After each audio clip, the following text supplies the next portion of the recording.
Baik, hari ini saya akan menyampaikan panduan atau tutorial untuk admin Epakris, baik itu admin kabupaten kota ataupun admin provinsi. Sebaiknya buat para admin masuk lewat laptop, karena kita harus masuk lewat Google, jadi disarankan menggunakan laptop, walaupun sebenarnya lewat HP bisa seperti yang saya gunakan hari ini, tapi tentunya lewat Google dan pakai mode desktop di HP. Nah, setelah itu kita masuk ke Google, kita masukkan website kita. Webnya itu adalah epakris.kemenak.go.id. Lalu masuk ke sana untuk login. Kebetulan di handphone saya ini sudah ada, saya simpan di desktopnya, jadi saya tinggal klik. Jadi kalau sudah diklik nanti akan masuk langsung seperti yang ada di sini. Nah, tinggal kita diminta untuk memasukkan user atau nama, kemudian password atau kata sandi, dan bagi para admin provinsi, nama atau user itu akan memakai nama kota ditambah dengan kata admin di depan. Misalnya admin Jabar, kalau misalnya dia Sumatera Utara, admin Sumut. Kebetulan saya Jawa Barat, jadi menggunakan admin Jabar. Password yang kita gunakan kalau dari pusat, kalau belum diganti passwordnya itu 1, 2, 3, 4, 5, 6. Setelah dimasukkan itu kita tinggal klik masuk atau login. Nah, setelah login tampilannya seperti ini, dan ini field yang ada di dalamnya ada beranda, penyuluh, rencana, realisasi, laporan rencana, laporan realisasi. Jadi kita bisa lihat di sini data semua penyuluh yang ada di Jawa Barat.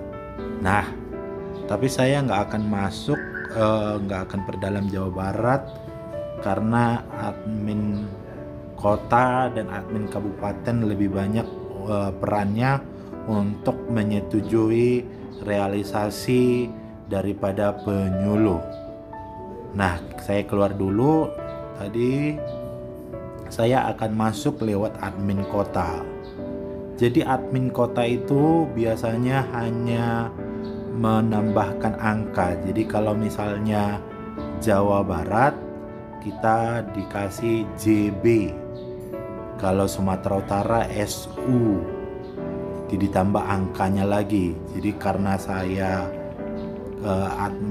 karena saya Jawa Barat, jadi kami JB, saya Kota Bandung, ada kodenya 19. Jadi dari 01, JB01, JB02, JB03. Nanti kalau belum mengetahui username-nya bisa menghubungi admin provinsi atau menghubungi orang pusat, Pak Faisal juga bisa, supaya memberikan kodenya. Setelah itu kita masukkan nama usernya JB19. Passwordnya kalau belum diganti masih sama 1, 2, 3, 4, 5, 6. Tinggal kita masuk kata login. Nah, saya sudah bisa melihat di dalamnya ada 14 penyuluh yang sudah mencoba, yang sudah masuk itu 14. Dan kita lihat field yang ada di sini. Ada penyuluh, data penyuluh saya ada di sana. Kemudian ada rencana, ada realisasi. Jadi coba saya klik realisasi ya. Jadi kalau saya sudah klik realisasi maka akan kelihatan di sini. Kebetulan yang disetujui itu warna biru. Kalau masih realisasi yang belum disetujui itu warna hitam di saya. Kadang kalau di laptop itu yang belum disetujui itu warna merah, yang disetujui biru. Nah, di sini satu belum disetujui, Agus Nugroho. Kalau untuk melihat per penyuluh, jadi supaya kita bisa melihat satu penyuluh itu, misalnya nih, klik aja di sini di kotak pencarian ini, klik misalnya Juspire. akan keluar langsung nama Juspire semua. Jadi di sini langsung ketahuan dia udah mulai April itu udah isi berapa, kita langsung tahu berapa penyuluhan dia. Nah, jadi tugas para admin itu adalah memantau perencanaan para penyuluh. Jadi rencana penyuluh kita bisa lihat penyuluh kita apa sih rencananya minggu ini.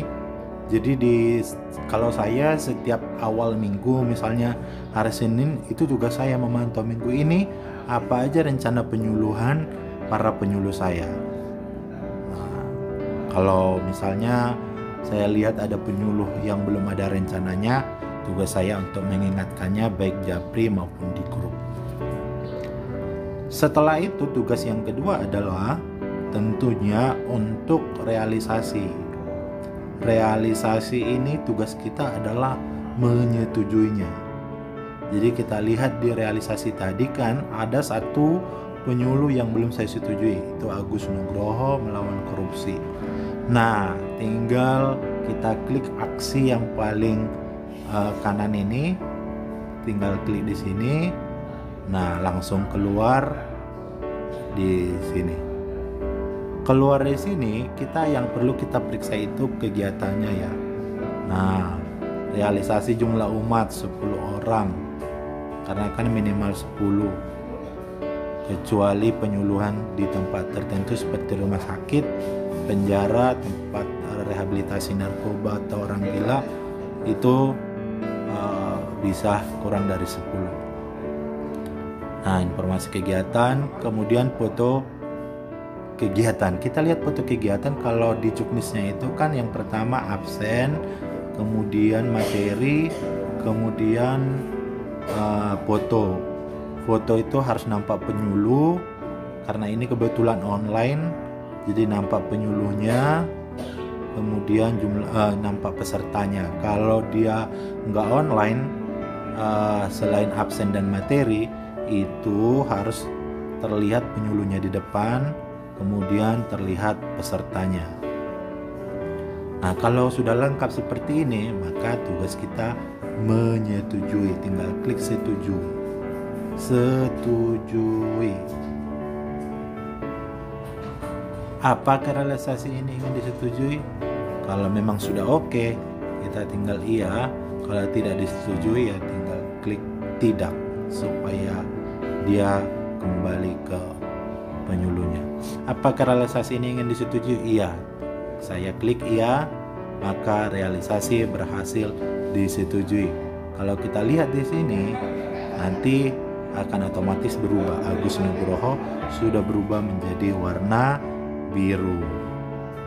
Nah, disinilah tugas para admin Epakris ini. Kemudian ada di sini laporannya, ini laporan rencana dan laporan realisasi.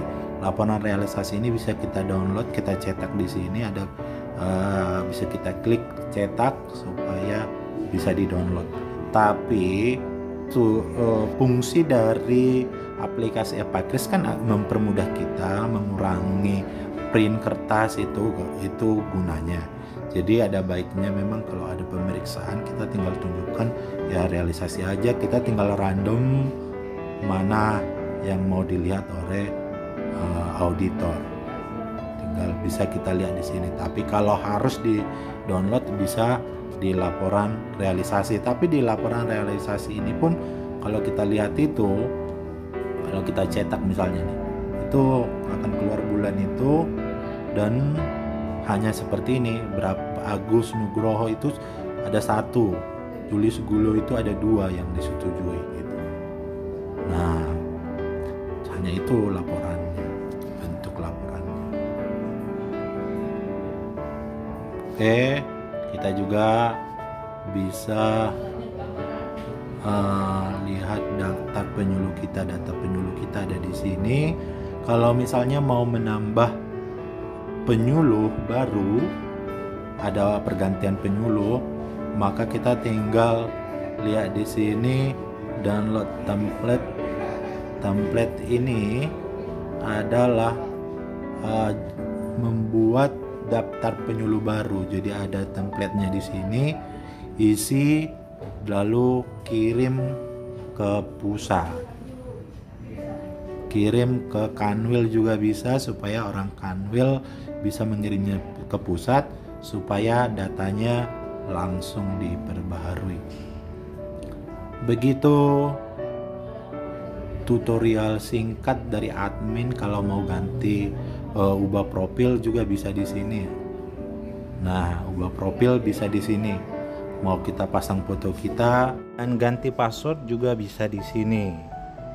Itu sedikit mengenai Epakris untuk para admin kota dan kabupaten maupun provinsi. Dan sekarang saya singgung sedikit mengenai Juknis. Kalau kita lihat bab 4 tentang pelaporan kinerja, di mana penyuluh harus mempunyai paling sedikit 2 kelompok binaan, dan masing-masing kelompok itu paling sedikit berjumlah 10, dan juga bimbingan penyuluhan kepada kelompok binaan dilakukan 1 kali dalam seminggu kepada kelompok binaannya. Selanjutnya bab 5 persyaratan pembayaran dan penghentian pembayaran.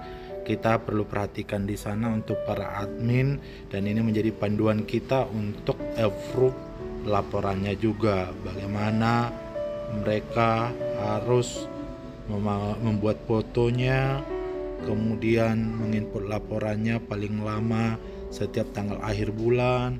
Kemudian bagi penyuluh yang sedang sakit, gimana prosesnya dan bagaimana pemberhentiannya. Kalau misalnya ada pelanggaran, ada di sana. Silakan diperhatikan. Demikian, terima kasih. Tuhan memberkati.